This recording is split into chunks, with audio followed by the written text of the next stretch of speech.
I'm James Pollard, and I'm a results leader. You're listening to ResultsLeader.fm. Being a thought leader is easy. Getting results is hard.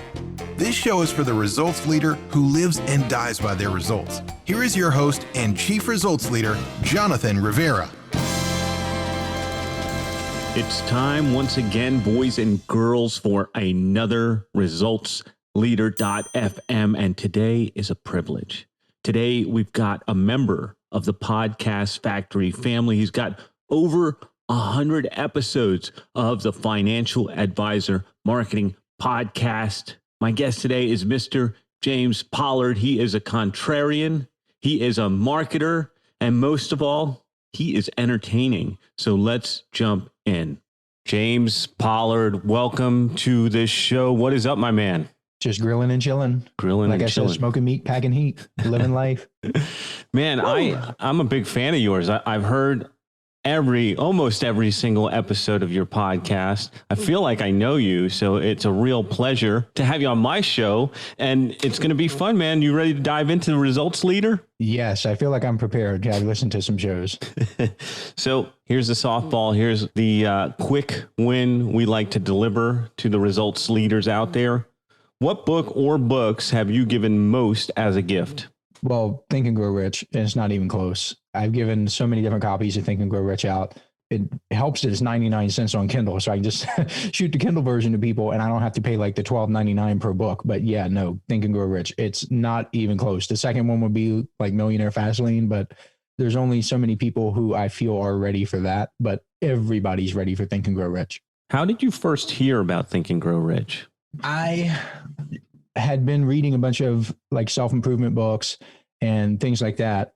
And Think and Grow Rich kept coming up. It's like, oh, this is a self-improvement book that you have to read. So I actually have a note in here. I don't even know if you can see it.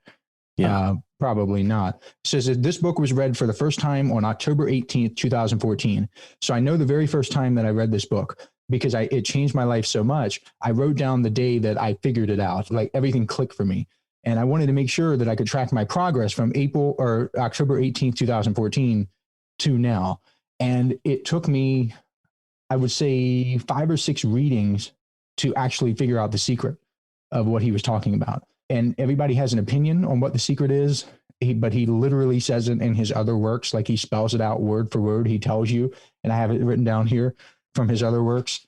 He says in Grow Rich with Peace of Mind, he has a quote about it. He has a quote from You Can Work Your Own Miracles. And then in his other book, Master Key to Riches, he literally like gives you what it is.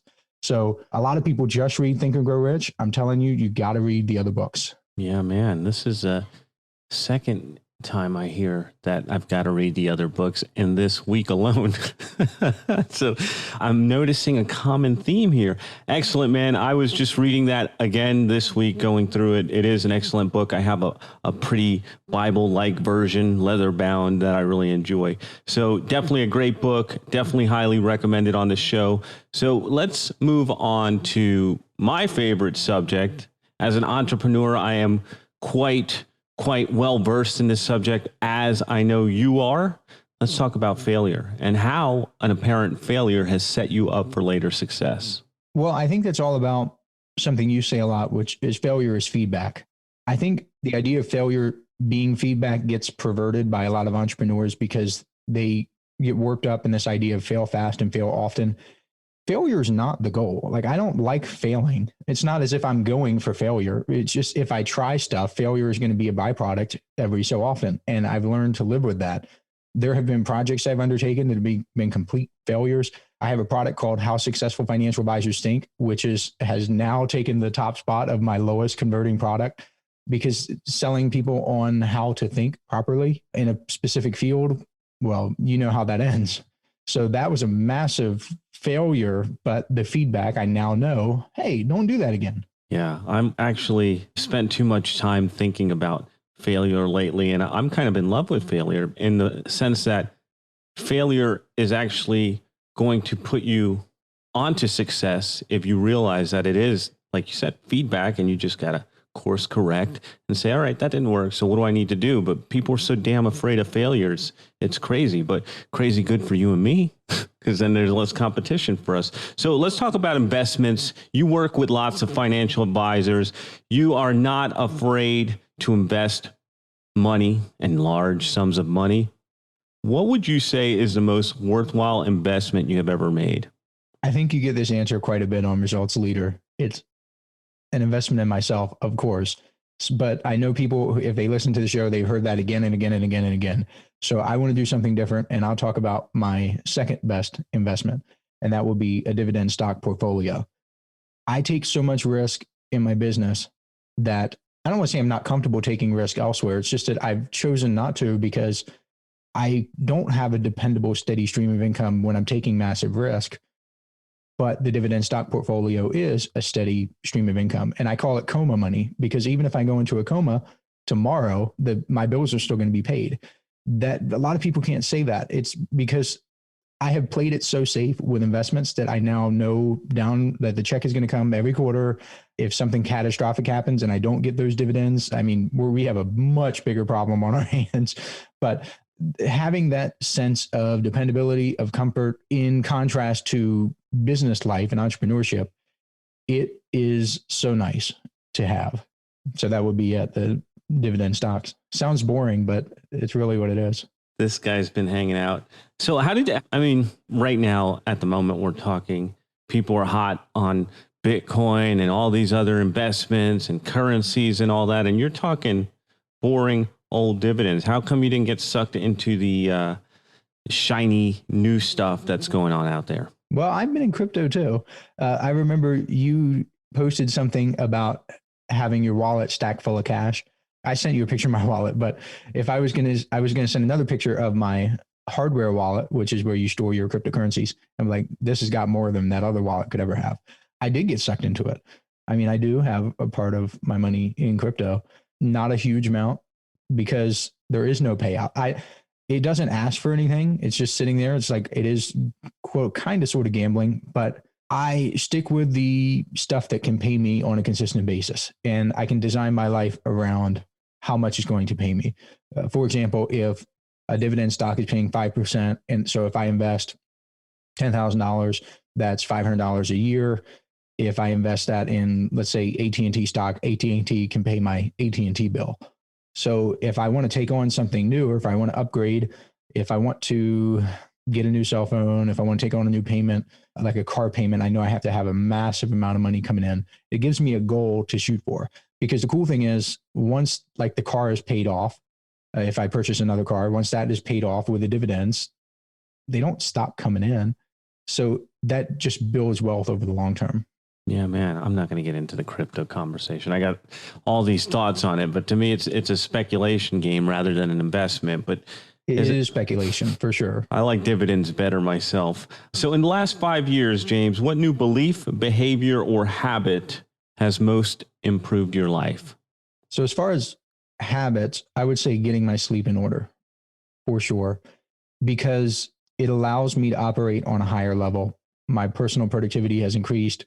I'm able to make better decisions. I'm able to work less if I choose, because my work quality is so high in the small amount of time, rather than being tired and stretching a day out. I know a lot of people who do that, and I mean, they can get a lot of stuff done, but I could get their 8-hour day finished in like 90 minutes. It took a while. It took a lot of testing, try a lot of different supplements, read a lot, hired some people.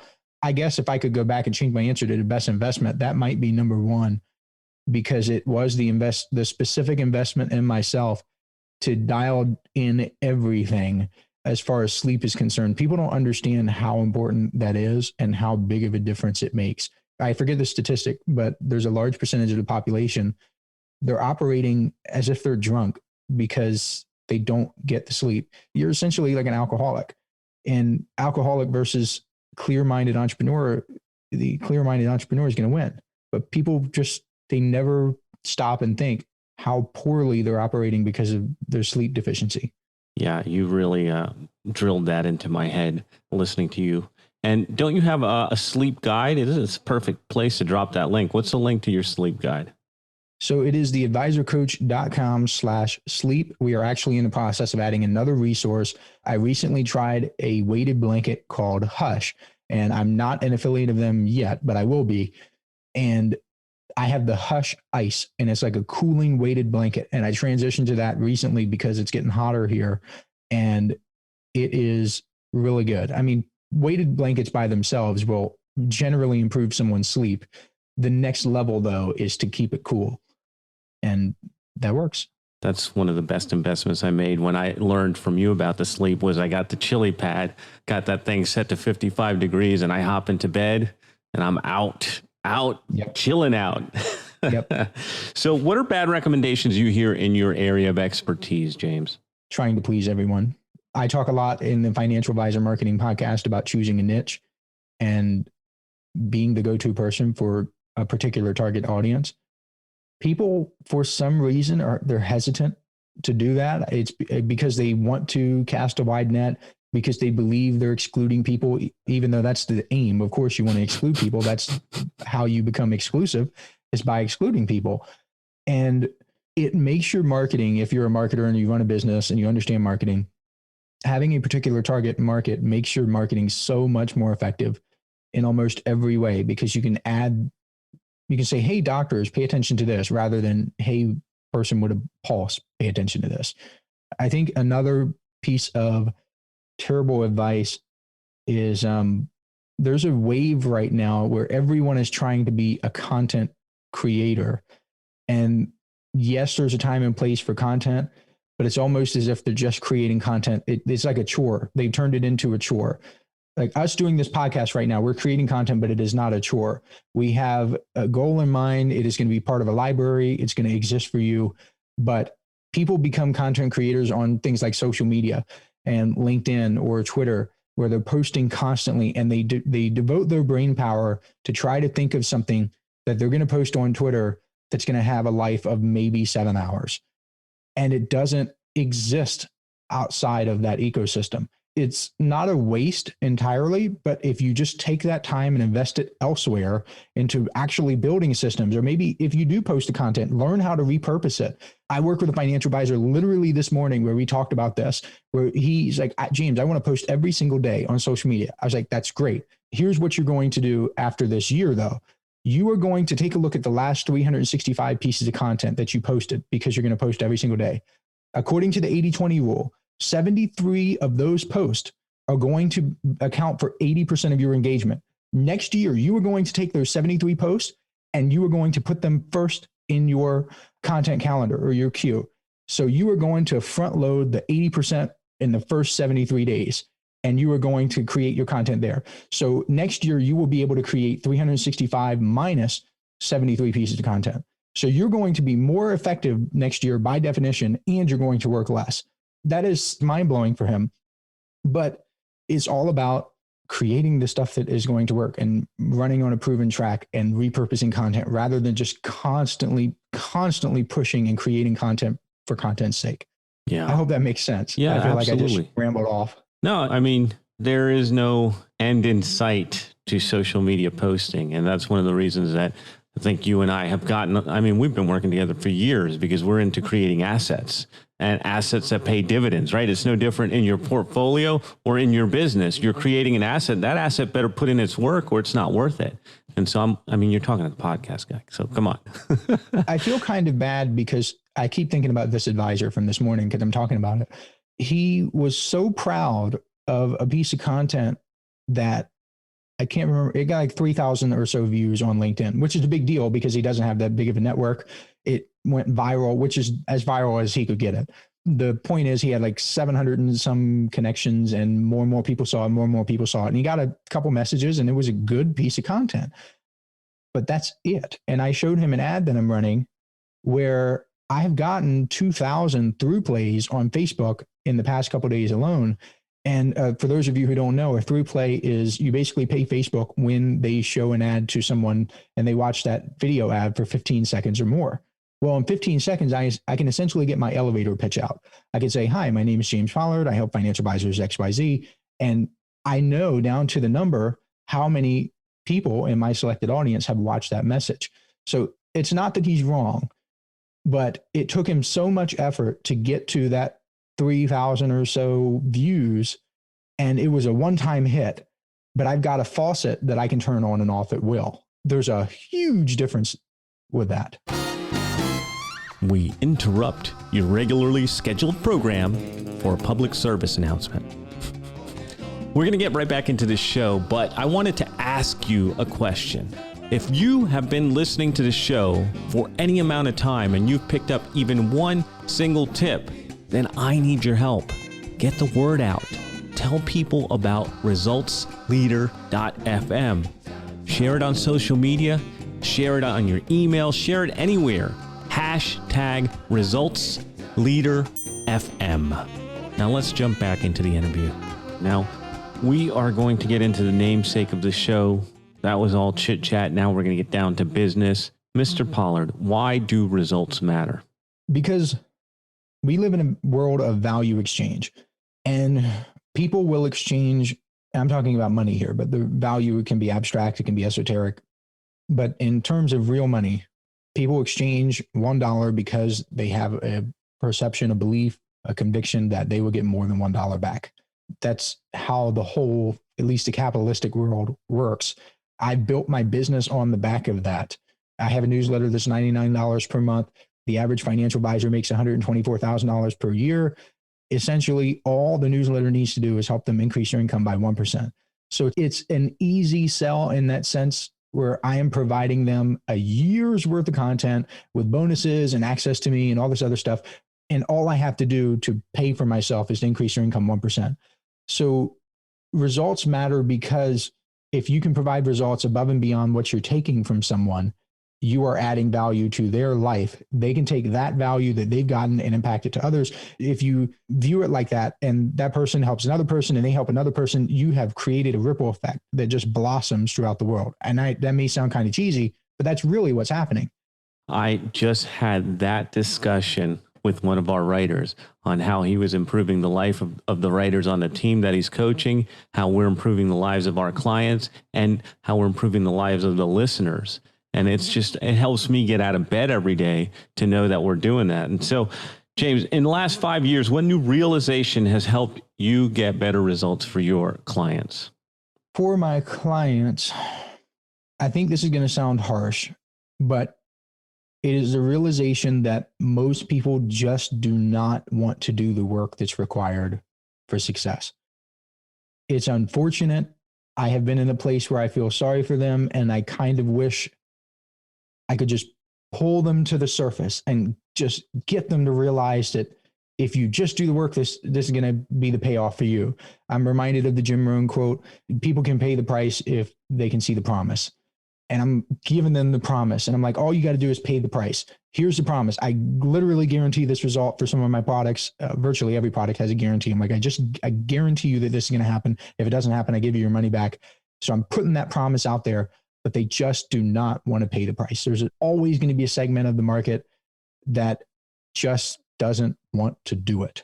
And they would rather complain. They would rather whine, bellyache, moan, point a finger, blame someone else, blame the politicians, blame their boss, blame the economy, blame their parents, blame their upbringing.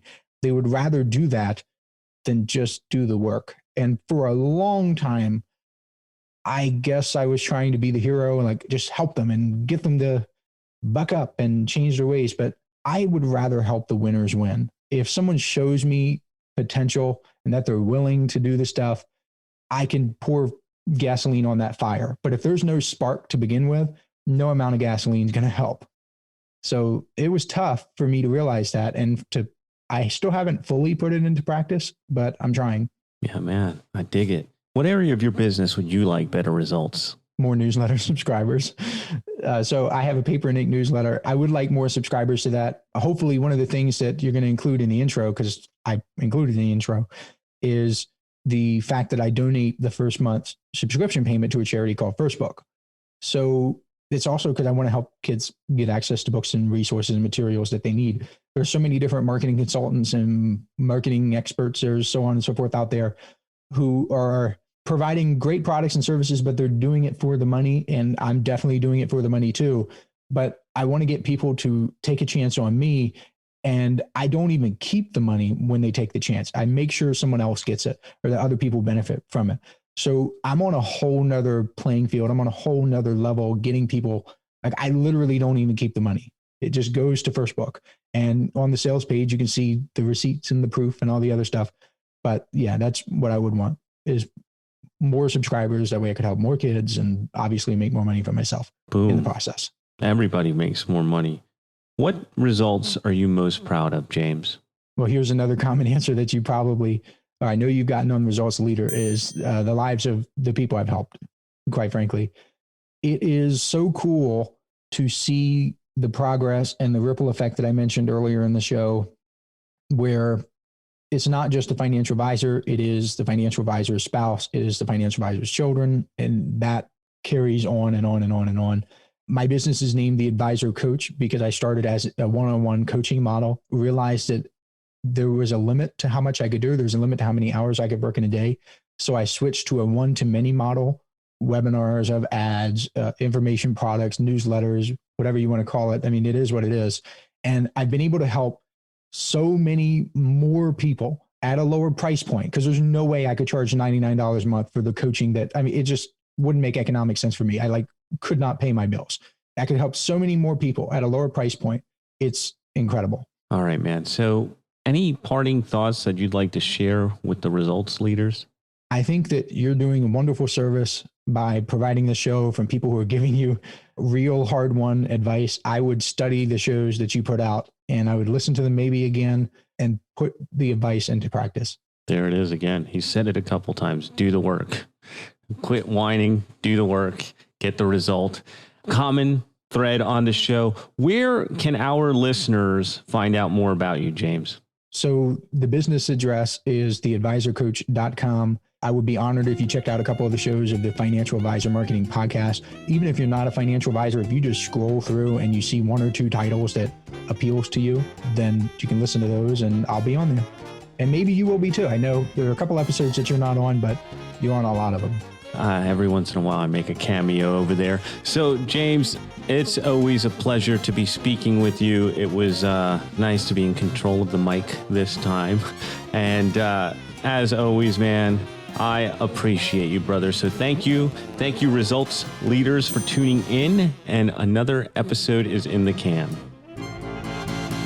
That is a wrap for another edition of ResultsLeader.fm.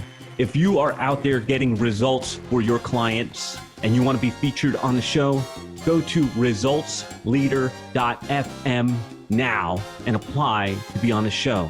And if you love what you're hearing, share the show, give us a rating and review, do anything to help us get the message out there. Thought leadership is easy, but results leadership is hard. We'll catch you on the next one.